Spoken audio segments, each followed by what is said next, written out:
Welcome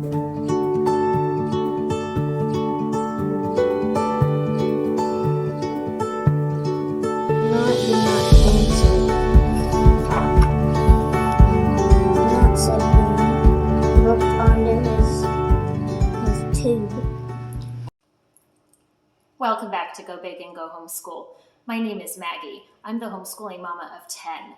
One of my greatest achievements in life has been teaching 8 of my children how to read. But I remember when I was first starting how intimidating that task seemed. And I wasn't sure if I was doing everything that I should be doing to prepare my preschoolers to learn to read. Thankfully, I had a lot of really great mentors who gave me some good advice. And we also sort of accidentally fell into some habits that I've come to believe are really, really important. And I want to share some of those with you today.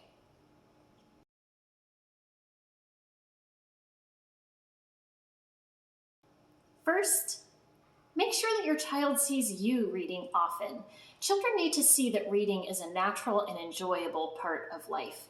Surround yourself with books. If you're not much of a reader yet, don't worry, you'll get there. Just ask some friends who enjoy books what they're reading and slowly start a collection for yourself. Magazines, newspapers, lots and lots of reading material.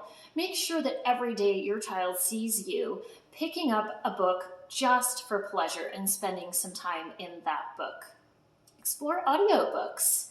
There are many free apps through local libraries as well as Scribed, Audible. The audiobook world is exploding, and that is a great way for you to dive into some good books and let your children know that reading is a pleasant and important part of your life. Maybe you could challenge yourself that every time you pick up your phone, you will also pick up a book. Keep your eyes open for used curriculum sales. Oftentimes people are giving away huge stacks of books that their families have outgrown. Get the word out, let people know that you're collecting. Scour the thrift stores, that's a great place to pick up classics. And of course, there's a lot of online places that you can pick up inexpensive books as well. Just make sure that you're slowly but surely filling your house with good quality reading material. Go ahead and casually start to teach your children the alphabet. This doesn't have to be complicated, and it comes so naturally to many children that honestly, I don't even know how any of my kids learned the alphabet. I swear it was through osmosis. There are a lot of really great TV shows, games, puzzles, toys, songs, all kinds of ways to help children learn the alphabet. Make sure that your very young children have access to 3-dimensional forms of the letters and lots of lowercase letters. These are the ones that we see more often than uppercase letters, and they're often neglected in the puzzles and games and that sort of thing. You can cut them out of sandpaper, you can make them out of Play-Doh, but for most children, it really is fun to learn the alphabet and not difficult. Just make sure that they're surrounded by lots of good quality materials, and of course, make it a priority to read aloud every single day. In fact, if it was upside down. It was upside down? It's just the end. You found the end? Yeah.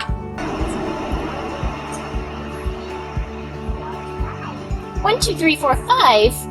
Yeah. What good counting. Yes.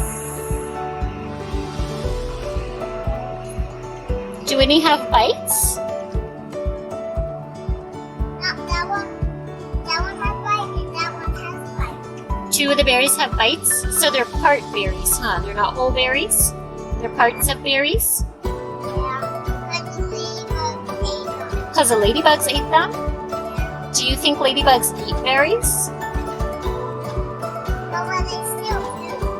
Oh, I don't think ladybugs eat berries. Do you know what they do eat? Yeah. Aphids. I love ladybugs because they eat aphids. Let's eat aphids. We do not eat aphids. That would be so gross. Are they? Aphids are little bugs that kill mommy's garden. They eat those? Yep, they eat my plants, and then the ladybugs eat the aphids. So this is how I do preschool. I probably spent $5 on that book. I remember buying it during another grocery haul when she was in the cart and I really needed something to entertain her. And so, you know, oftentimes preschool just looks like us sitting around in the air-conditioned van and gleaning whatever little lessons we can get out of whatever books happen to be sitting in the van. You know which one is C? That's not C, that's S. That's F. This one. That one is C. C.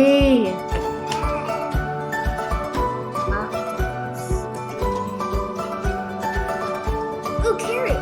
This goes to carrot. Good job. Do you want to see how to write your name? Okay.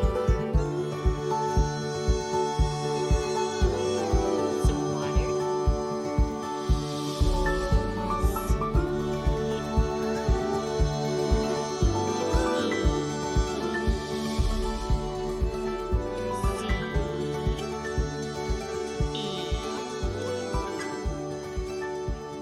Magical, look.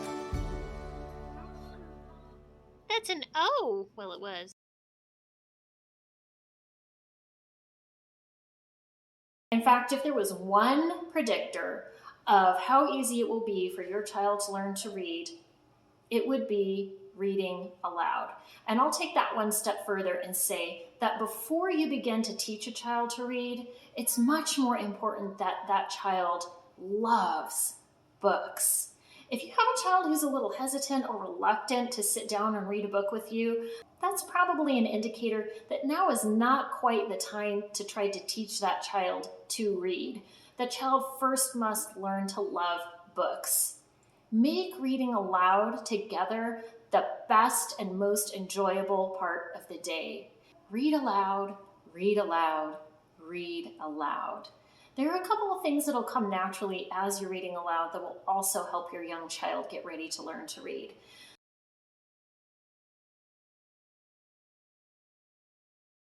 The first thing is to make sure that they understand that we read from left to right. You don't have to have a lot of conversations about it. Just put your finger under the words as you're reading and make sure that they understand that we go from left to right, go down to the next line, and go left to right. There isn't any normal, natural, human ingrained direction in which we read. So it's really, really common for children to want to accidentally read from right to left or even up and down. So make sure that they understand that we go from left to right. Also, often point out the first letter of each word. Happily, a lot of children's picture books already do this for you. If you emphasize this often, it will give that child a clue that that's where we start.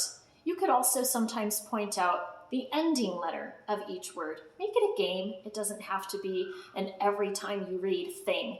Just very, very often, take their finger and gently move from left to right under the words until it becomes second nature to them.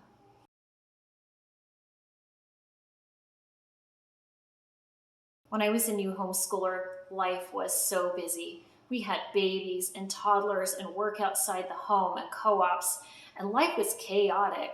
And one of the things that I accidentally did right that I've come to believe is very, very important for preparing a child to learn to read is giving them copious amounts of paper and pencils and crayons and encouraging them to color and draw and write every single day. The reason I've come to believe that this is so important is because I teach how to read and how to write at the same time. This is an idea that I picked up from a book called The Writing Road to Reading. It teaches the Spalding method.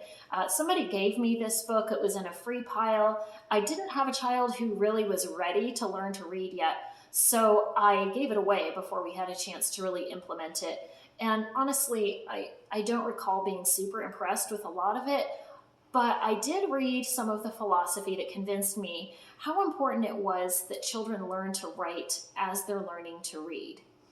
Obviously, you don't have to do this. A lot of young children learn to read without ever picking up a pencil very often at all. But in my experience, it's been a really efficient and easy way to teach a child to read. And if you're starting young, this can be a challenge because we've all seen those pictures of a 5-year-old's x-rayed hand next to a 7-year-old x-rayed hand. And that helps us to be a little more patient with those young children who maybe are being encouraged to write a lot longer and a lot more frequently than they're ready for. I never really bothered with those giant crayons or tools that helped a child hold a pencil. I just provided lots of normal crayons and normal sized pencils and boxes of scrap paper. When those dot matrix printers went out of style and the offices began to give away giant reams of the long scrolls of that stuff, I would snag that and bring it home. I would buy rolls of butcher paper and tape them to the floor and just give my children lots of opportunities to draw and write and color. And what happened was, when it was time to formally sit down and begin phonics instruction and learn to read and write at the same time, it was a breeze for them to form those words, and holding a pencil didn't feel burdensome to them. Now, you may be imagining that my house is a complete disaster, covered in paper and pencil shavings and peeled and broken crayons and hundreds of pieces of paper with scribbles all over them that nobody's ever going to want to save. And you would be exactly right. All of that is true. It is hard for me to deal with, truthfully. However, it's something I've learned to accept because I was so pleased to see that my adult children became phenomenal artists and even sell their artwork, as well as seeing the advantages of having those young children be able to hold a pencil with ease when it was time to learn phonics. So go ahead and give that a try. Give yourself permission to let it be a little bit messy in your house with all the paper and pencils. And don't worry about the children creating grandiose pieces of artwork. Just let them explore scribbling and coloring, and every now and then they'll come up with something really amazing that you can put up on the fridge.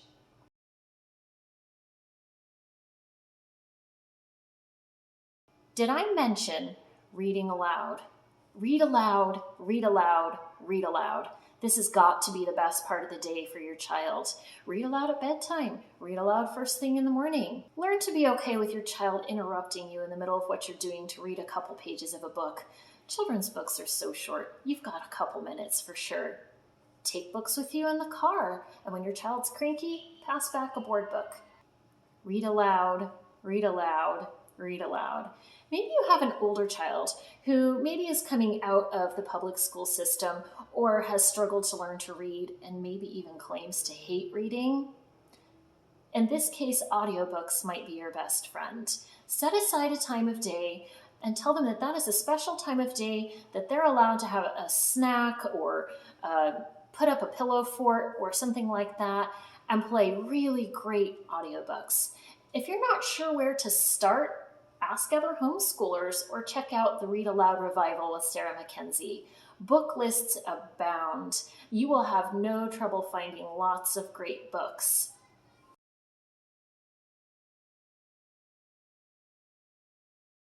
Keep introducing new books to your children with a positive and casual attitude, and eventually, I promise, you will hit on that one book that they just can't stop listening to or that they just can't put down. It may surprise you that the book that they love isn't actually at their level. Very often I have young children who were pushing back a little bit on some of the read alouds that I'd chosen for them because they felt they were ready for something more big kid.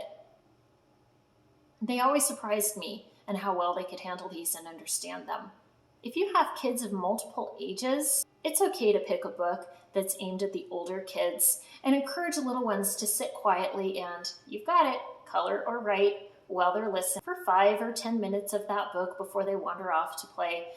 Again, you'll be amazed at what they understand and pick up. Read aloud, read aloud, read aloud. When you're selecting books, make sure your child has some input. If you go to the library and they're really attracted to those books that you think might be considered twaddle, like books with cartoon characters or that kind of thing, don't worry about it too much. Go ahead and let them pick out 1 or 2 of those and just sneak in 5 or 10 really great ones that you know that you're going to love reading over and over and over. Because let's face it, you've got to like these books too if you're going to be spending so much time reading them. Children will naturally, over time, gain a taste for better books, and less often will they gravitate towards the superhero books or the TV character books. Go ahead and let them grab a couple of those. Many of them do offer a lot of early reading practice that will capture a child who might otherwise be reluctant. And just make sure that throughout the day, you're filling in with lots of good quality books.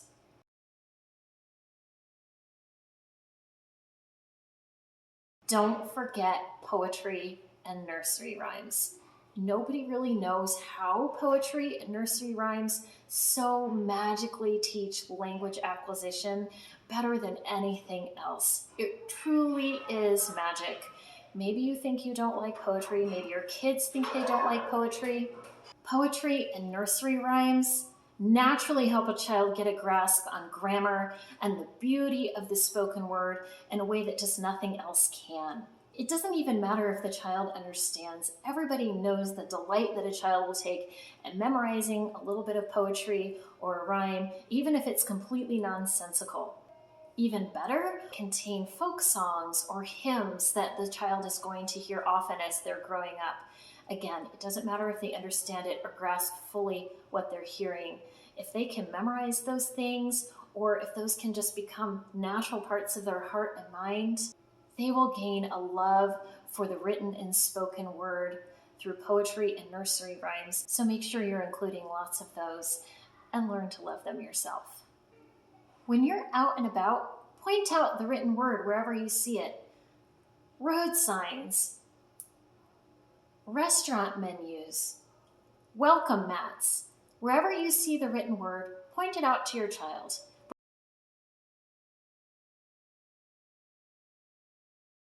Of course, a really common question from parents who are going to be teaching a child to read soon is, what is the best age to begin?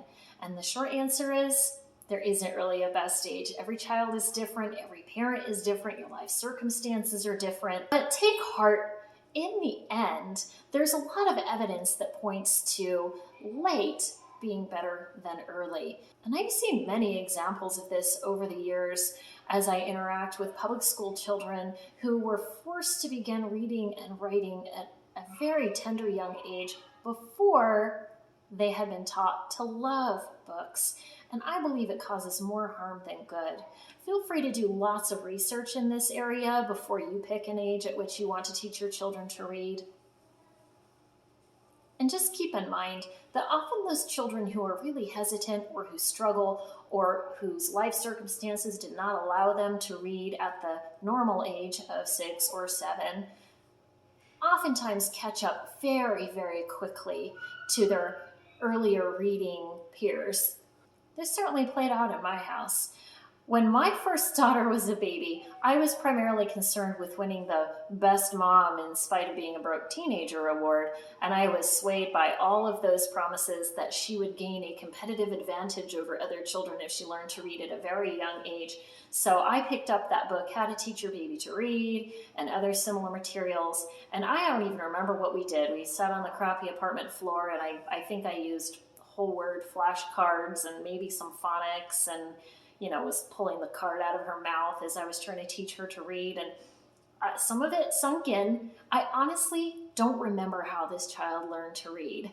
She went to public school kindergarten, they filled in the gaps. She was a brilliant reader. I don't know how it happened. So when it was time to teach my second daughter to read, I was a little nervous going in that I was going to do something wrong, or that it would be really hard, or that I would mess it up, or she would learn to hate reading. And as people kept recommending different phonics curriculum, and I tried them one by one, it became pretty obvious that she really wasn't ready. And when she was nearing 8 years old, her next sister in line was almost 6, and that girl was desperate to read. So I decided I would sit them down, one on one side and one on the other, and I would teach them together. It worked brilliantly. The almost 8-year-old picked everything up in a snap. It took the 6-year-old a little longer, but she was pretty motivated to keep up with her big sister, and that worked really well. Within a month's time, there was no difference in their reading ability. Of those 3 adult girls who hold down great jobs and have many wonderful talents, I don't think any one of them have ever once been asked in their adult lives, "Hey, how old were you when you learned to read?" If you have a really young child who seems to have a desperate yearning to learn to read, go ahead and give it a shot. Even if they don't know all of the alphabet, those gaps will naturally get filled in as you go. You want to grab those opportunities when they come and go ahead and take advantage of their excitement. But if you're beginning to make your way through a phonics program and the child loses interest or it seems to be too hard for them, go ahead and back off and wait another month or 2. But don't forget to read aloud every day. Read aloud, read aloud, read aloud. Maybe your life's really chaotic and overwhelming like mine was, and you have lots of little kids, and you honestly can't find the time to read aloud every day. In that case, don't feel guilty. Go ahead and put on an audiobook or even Super Y or Word Girl or one of those programs. I have more than one homeschooling mom who swears her children learn to read just by watching those programs and taking advantages of the opportunities that she did have to read aloud to them whenever they could. Don't be nervous, Mama. You got this. Your children will learn to read, whether it's at 4 or even 12. And be sure to watch my next video on how I taught my 8 kids to read for free. Be sure to like and subscribe if you like this content. Happy homeschooling. I see a blue heron flying by me.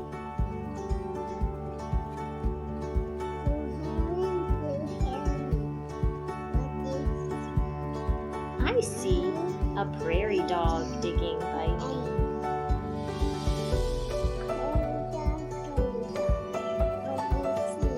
I see a striped skunk strutting by me.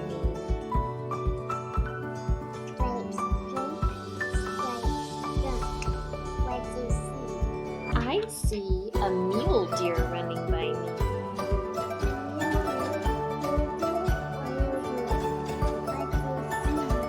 I see a rattlesnake sliding by me. What do you see? I see a screech owl hooting at me. Mama bear, mommy bear. What do you see? Mule deer, a rattlesnake, a screech owl, and my baby bear looking at me. That's what I see.